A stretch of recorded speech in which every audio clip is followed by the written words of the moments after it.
Before we dive in, if you're looking to upgrade your setup, check out the link to Logitech G in the description. You can use code Timbo at checkout for a discount on their entire lineup. It's the gear I use, it's the best on the market, and it directly supports the channel.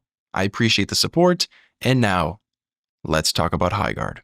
Guys, I'm going to give it to you straight here. I have had a SpongeBob-like experience trying to write the script for this video. I have sat here for hours and all I have to show for it is the word the, and not even like a fancy drawn the like he had, just a boring Calibri 11-point font the. And that's not because I don't have anything to say. I have a lot of thoughts. I just don't know where to begin. Do we start with the perplexing reveal as the one more thing at the Game Awards? Do we start with the radio silence that came thereafter? Or do we just start talking about the game itself? Highguard is easily the most bizarre game I've covered on my channel. It's a game that is somehow both really bad, yet not that far off from being good. It manages to be generic and bland, yet is objectively unlike anything I've played before. So I think I'm just going to cut to the chase and explain what I mean by that. I played Highguard for about 3 to 4 hours with friends, some playing with me on my team, others watching on Discord while they did other things. To the surprise of many people, Highguard is a 3v3 game. So when I left, an open spot was created on our team. And I think this clip encapsulates how people feel about Highguard better than I'm going to be able to describe it. Did you hear my question? No, Jordan? no cutscene. Oh, no, I didn't. I said, did you want to keep playing? Hey, I'll do one more. All right. Anybody else want to fill in the third spot, Dylan? No. The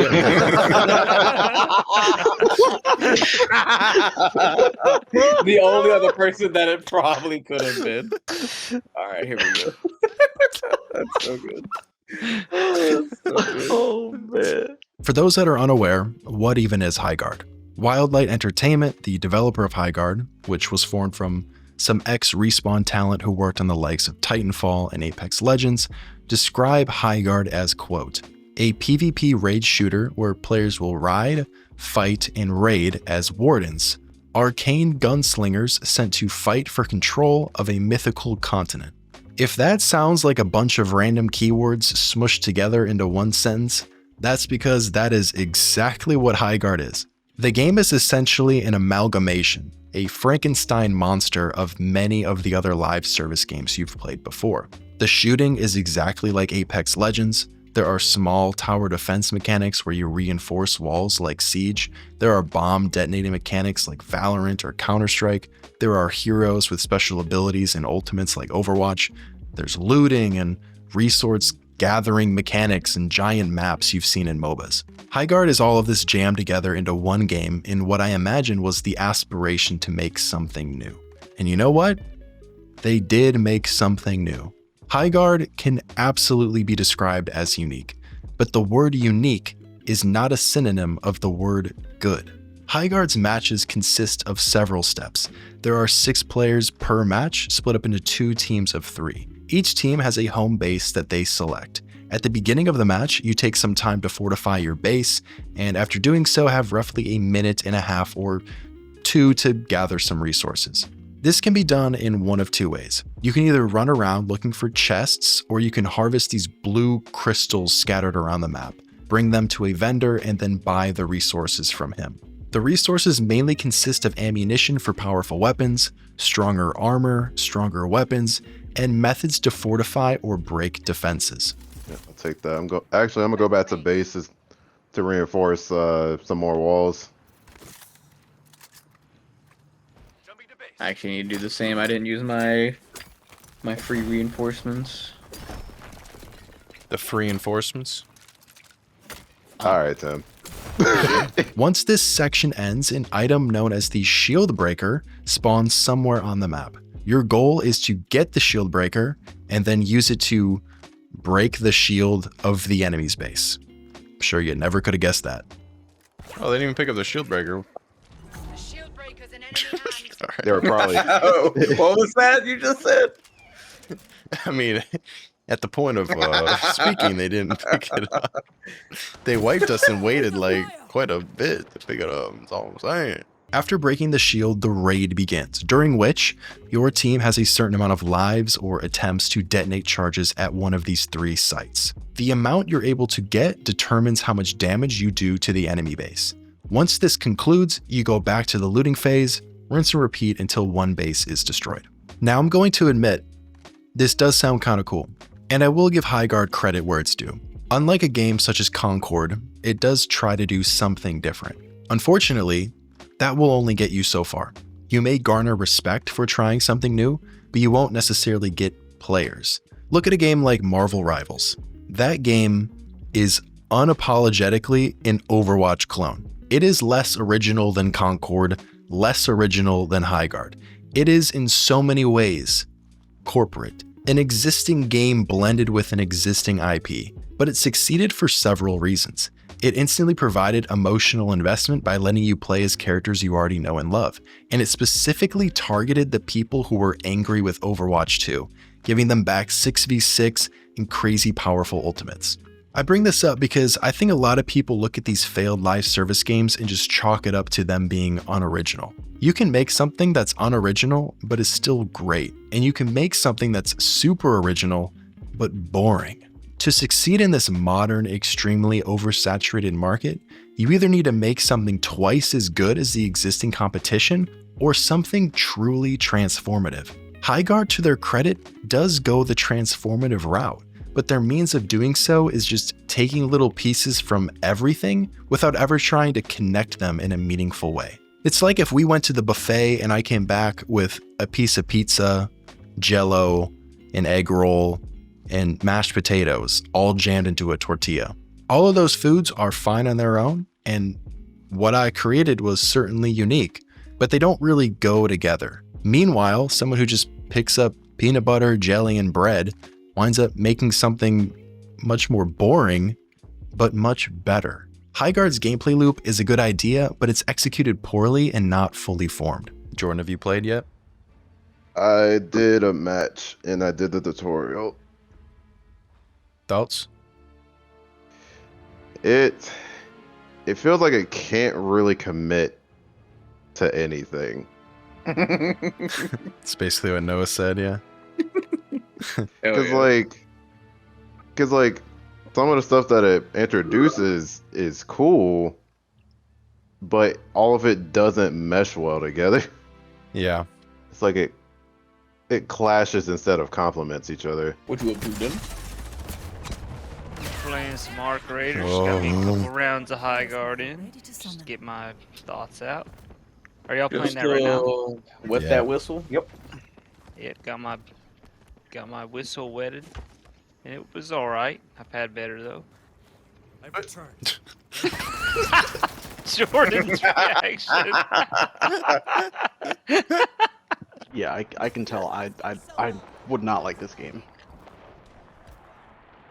Because it's good? That's not the word I would. Respawns are almost locked. We're getting into the Give me the overtime full written stretch. review, Sean. I want to know. I'm not writing shit. How many free-to-play games can one person play and actually devote to? I can't imagine devoting more time to Highguard. It was like a fun little thing. And I agree with that. I think it's probably gonna stay like that too. Even when they salvage it, it's almost already gonna be too late. Right. They- I don't know if people will they're- care anymore by that point. Their last card would be to disappear for a year and come back with like, and now there's a campaign and Yeah. 3 modes. Just like different thing of content. Yeah. Or what if they put a bunch of IP in there? That'll save it for sure. Yeah, buddy. Hold on now. This guy's got some Dude, ideas. no, hold on now. What if they collabed with Concord? They said, oh, yo. You thought we were gone? It's a shared universe. Let's go through the gameplay loop again and talk specifically about what doesn't work, starting with the tower defense structure. Defending your base essentially consists of reinforcing certain walls. That's it. There's really nothing more to it than that. There aren't traps you can really set up. There aren't any other defenses like turrets or scanners or decoys or anything. And the reinforced walls don't really seem to make too much of a difference. There are a lot of things that can just blast through them anyway, and there's so many walls overall that it feels like, why even bother doing this? There's a little bit of tower defense stuff built into some of the classes, but you don't have a lot of options present in how you want to defend your base.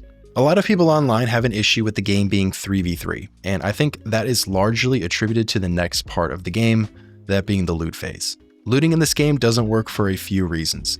There are no real decisions you have to make when looting, and there is no resistance whatsoever. This is a bit of an oversimplification, but essentially you start the game with gray gear. You then pick up blue gear. After a round of someone attacking someone else's base, the loot resets, so now you're just going after purple gear. And if the game is still going on after that for another round, orange gear shows up. This game has the classic syndrome issue from The Incredibles. Learned absolutely nothing from that guy. If everyone is super, no one will be. If every player is just going to walk around for 2 minutes and effortlessly go from gray to blue to purple gear, why is this even part of the game? You're collecting better loot for no discernible advantage because everyone is just handed the same power up at the same time. The chests are everywhere on this map. The crystals and vendors are all over the place, and these maps are ginormous. In my 4 hours of playing, not once did I get in a fight over a weapon or piece of gear. Not once did I feel like I needed to make an important decision between upgrading my armor or getting a more powerful weapon. I just walk up to one of the million chests and grab it until the shield breaker spawns, fully knowing the other team is doing the same thing. Tim, stop hogging all the coins. I'm on a spree. You don't want that, big dog? Huh? I do. You said you don't want that. Look, y'all just ain't hustling out here like your boy. Jordan said, "Let me hold $1." We all got 24 hours in a day. I mean, fellas, what are you doing? There aren't any mobs to fight like there are in MOBAs. Nothing interesting to find on these maps in general, really. The loot itself is just a different colored version of what you already have, so there's no crazy items to spice up the gameplay or decision making involved in what you take and what you leave behind like there is in games like Fortnite or Arc Raiders. Like, I'm even wondering if they could have borrowed something from Gambit in Destiny, where while you're looting, the other team can do something to sabotage you, or take an approach like the finals where teams have 3 players, but there are 3 or 4 teams total in a match, making it a 3v3 v3v3. So there would be maybe 2 shield breakers and 4 bases, like how the finals has the cash outs. Literally anything to make this part of the game more impactful, interesting, and provide more agency for players. I'm not saying they should make the maps smaller because I do like the mounts, but as it stands right now, this portion of the game is basically filler. The game just really feels like it needed some more work. God, I hate the dialogue. Condor, you have explored much of this land. Is this like early access or is it out? That's why it's a genuine question. The best part of Highguard comes during the raid. This is when the action is centralized in one portion of the map and the 3v3 sizing feels appropriate. And it's during these moments where I actually had some fun. oh, he's right there. We cracked the dome. Get in there. Oh, they got me. Oh, hell yeah. I got 2 tap by him. I'm straight from the trailer, boys. Oh my god. Since I just showed you one of the ultimate abilities, let's talk about the characters, the world, and the story. Interestingly, everything that I said about Highguard's gameplay applies to its universe as well. It is equally just as much of a random mashup as the gameplay, to the point where it's kind of everything and then nothing at the same time. It's like a fantasy game that doesn't fully lean into the fantasy because the characters are wielding normal guns for some reason. I feel like that's a real missed opportunity to, be creative with the weapons. I'm sure some people are into it, but it just feels really incoherent to me, and I know I'm not alone in that. This game was like they just dumped every idea anyone said out loud into a vat. What if there was magic? What if there was gun? What if there was ride a bear?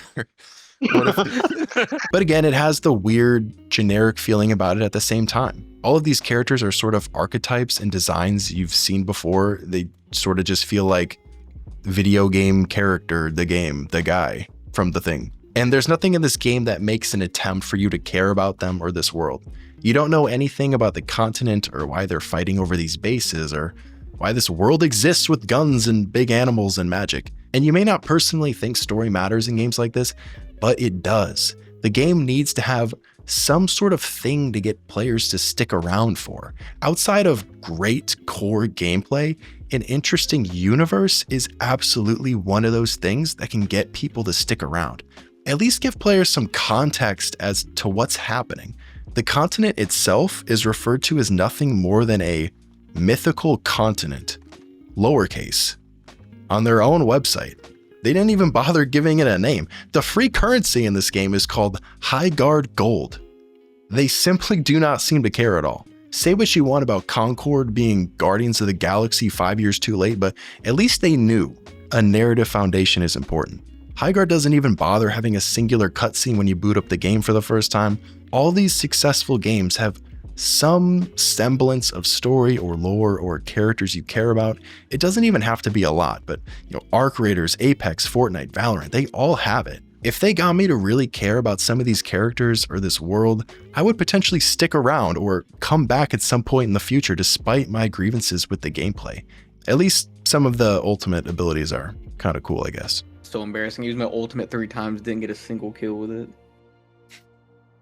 Hey, Well, some ultimates don't do damage though. Mine doesn't. Mine's supposed to get kills. Oh. Slade. You can also pronounce it Ken. Oh, he does look like it. he looks like if Ken and Leon Kennedy had a love child. Yeah. He kinda looks and like what's his face from Devil May Cry? Oh, see, I was gonna Dante. say Yeah. I was gonna say what's his face from Shrek 2. Prince Charming? Yeah. I really was surprised that there wasn't. Like, the tutorial had it like a smidge, but not in playable gameplay or like a cinematic to just set up anything. Yeah, I was surprised at that too. Nothing. There was nothing. They said play. Do it, raid. Just do it. Bro, hop in. It'll be hard Well, to save it too because the characters feel so not. I don't know. It's immediately hard to care about them, and it's like a hero shooter, and there's voice lines like crazy, so it just feels kind of strange. So But- even if they do anything with it being that deep, with the characters being so rooted in like everything, it's gonna be hard to like catch anybody because it's always gonna have the stank on it, the generic stank. Performance is often a tricky thing to discuss because there's a lot of variance between the vast array of PC builds and consoles, but generally performance in Highguard isn't great. When the game first launched, there were some pretty significant disconnection issues preventing people from playing. Since then, most of the complaints stem around just generally bad performance in commonplace settings being missing. The game dropped frames semi-frequently for me, and while it certainly wasn't unplayable, it did lack polish with some visual bugs and had a general laggy, weird feeling to it. We did not personally experience the matchmaking issues other people did, so maybe that was mainly affecting solo players. It'd be real cool if the party leader started a match. Whoa.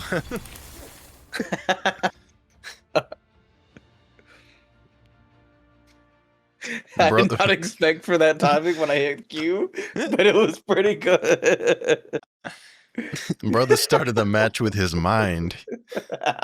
Jordan's character ain't even sitting on the mount. She's like hovering.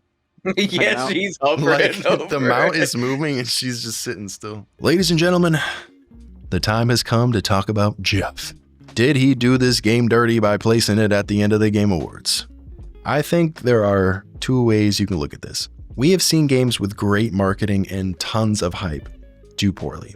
Exhibit A, the game that was just shut down for forever a few weeks ago, Anthem. We've seen games with virtually no marketing do extremely well. Look no further than Apex Legends, a game some of these developers worked on. At the end of the day, A game does well if it's good. Look at how much more popular Helldivers 2 or Expedition 33 became because word spread regarding how good they were. You can make an argument that without it being shown at the Game Awards, Highguard would have never gotten as many eyes on it to begin with. I certainly think Geoff played a factor in setting this game up being the next big thing, perhaps bloating what the expectations should have been.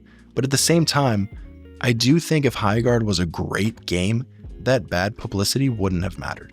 All of that negativity would just be general exposure that would get turned into positivity if the game turned out to be worthy of that final spot at the Game Awards because people were objectively paying attention to this game. Inversely, if Highguard announced itself without the Game Awards, or Geoff didn't put it at the end of the show and it just launched as a new project in early access from an independent studio, I don't think it would be having hundreds of thousands of players and glowing positive reviews at the moment, but it wouldn't be getting dunked on and review bombed due to that added attention and expectation. I admire the confidence Wildlight has in their game, but Highguard isn't launching off the back of a massive publisher like EA that can afford a massive flop. I think they would have been much better served having a normal announcement, including a beta, doing playtests, getting feedback, that would have managed expectations better and given the game time to evolve. Obviously, hindsight is 2020. If the game was incredible, they could have just shadow dropped it and everyone would be glazing them. High risk, high reward. I just don't think it was worth the risk. We could have just said Titanfall, my brothers. High fall. I bet that's part of why Geoff put the game there. Even if I guess Nah, it's don't not give really. him excuses. No, I will, because it's not really confirmed that it's like, oh, he loved it so much.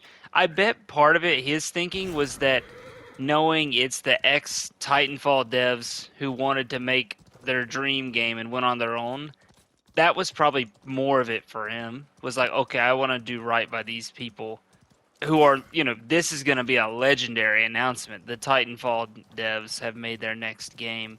Yeah. It's probably more likely he played it a little bit and was like, oh yeah, it's good enough. They're going to make it amazing. It's them. Yeah. Like he it's probably banked on that headline. I'm reading the reviews and I was about to say like most of these are like legitimate criticisms. Like they're not just like review bombing it. But this one is a positive one. I was reading it. It says, upon completing the game, I turned off my PC. Said I turned off my PC and went outside. The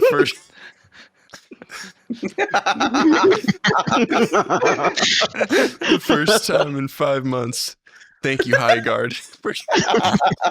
I uninstalled the finals to install something. And playing Highguard made me realize, damn, I should have kept the finals on my PC. I'm not sure who first wrote this, so I can't give proper credit, but I saw people saying this online. Titanfall could run, so Apex could walk, so Highguard could crawl. Can't sum it up better than that. Like I said at the beginning, Highguard is a salvageable game, at least from a gameplay perspective, in my opinion. Some games come out and they are just doomed. A horrible idea from the start with problems so deeply embedded into their systems that the only way to fix them is upend the entire thing. Highguard does have some potential. There are some good ideas in there, certainly.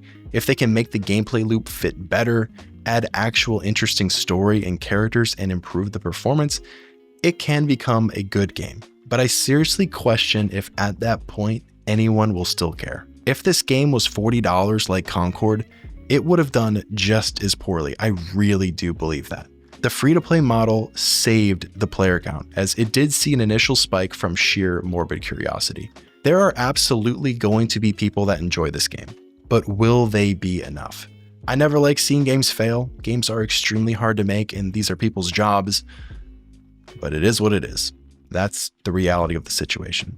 I thought Highguard might benefit from the attention they got at the Game Awards, and that maybe Geoff would be right, but it appears that right now, just like John Hammond, he is catastrophically wrong.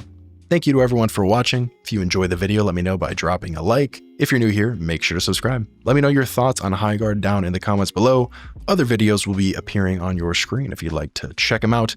Logitech G Gear, as always, discounted through the link below. And as always, I'll see you in the next one.